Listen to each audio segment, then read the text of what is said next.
ഇവിടെയാണെങ്കിൽ പെൻഷൻ പോലും കൊടുക്കാൻ കഴിയാത്തൊരു സർക്കാരായി മാറി. ചരിത്രത്തിലാദ്യമായി ശമ്പളം മുടങ്ങി. ഉച്ചക്കഞ്ഞിയും ലംസം ഗ്രാൻഡും ഉൾപ്പെടെയുള്ള സകല കാര്യങ്ങളും പ്രതിസന്ധിയും. ഒരു RC ബുക്ക് പോലും പ്രിന്റ് ചെയ്ത് കൊടുക്കാൻ കഴിയാത്ത അവസ്ഥയിലേക്ക് സ്റ്റേറ്റ് മാറുമ്പോൾ സ്വാഭാവികമായിട്ടും ജനം പ്രതികരിക്കും. ആ പ്രതികരണം ഞങ്ങൾക്ക് അനുകൂലമായിരിക്കും.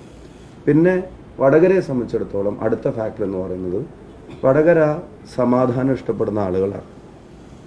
നിറഞ്ഞ സ്നേഹത്തോടെയാണ് ആളുകൾ ഞങ്ങളെ സ്വീകരിച്ചത്. അതിൽ ഞാൻ നേരത്തെ പറഞ്ഞ ജാതിമത വ്യത്യാസങ്ങളോ പ്രായ വ്യത്യാസമോ പിന്നെ വ്യത്യാസമൊന്നും ഉണ്ടായിരുന്നില്ല. അതുപോലെ ഒരു സ്നേഹം തന്ന ജനത, ആ ജനതയ്ക്ക് ഇഷ്ടമില്ലാത്തതും ആ ജനത ആഗ്രഹിക്കാത്തതുമായിട്ടുള്ള ഒരു അക്രമത്തിൻ്റെ മേൽവിലാസം ഇവിടെ ബോധപൂർവം സൃഷ്ടിക്കപ്പെടുകയാണ്. അതിൻ്റെ ഏറ്റവും ഒടുവിലത്തെ ഇൻസിഡൻ്റാണ് പാനൂരിലെ ബോംബ് സ്ഫോടനം. ആ ബോംബ് സ്ഫോടനത്തിൽ ഒരു ചെറുപ്പക്കാരൻ കൊല്ലപ്പെട്ടതും ആ ബോംബ് തെരഞ്ഞെടുപ്പ് സമയത്ത് ഉപയോഗിക്കാൻ വേണ്ടിയുള്ളതായിരുന്നു എന്ന് പോലീസിൻ്റെ തന്നെ റിമാൻഡ് റിപ്പോർട്ടിൽ പറയുന്നതും ഈ വടകര കോൺസ്റ്റിറ്റ്യുവൻസിയിലെ മാത്രമല്ല, കേരളത്തിലെ 20 കോൺസ്റ്റിറ്റ്യുവൻസികളിലും അക്രമ രാഷ്ട്രീയത്തിനെതിരായി ചിന്തിക്കുന്ന ആളുകളുടെ TPയുടെ രാഷ്ട്രീയം എന്തിനാണ് ഇപ്പോഴും പറഞ്ഞുകൊണ്ടിരിക്കുന്നത് എന്ന് ഞങ്ങളോട് ചോദിച്ച ചോദ്യത്തിൻ്റെ ഉത്തരം കൂടെ ഈ ബോംബിൻ്റെ സ്ഫോടനവുമായിട്ട് ബന്ധപ്പെട്ട മരണത്തിലും തുടർ സംഭവങ്ങളിലും ഉണ്ട്.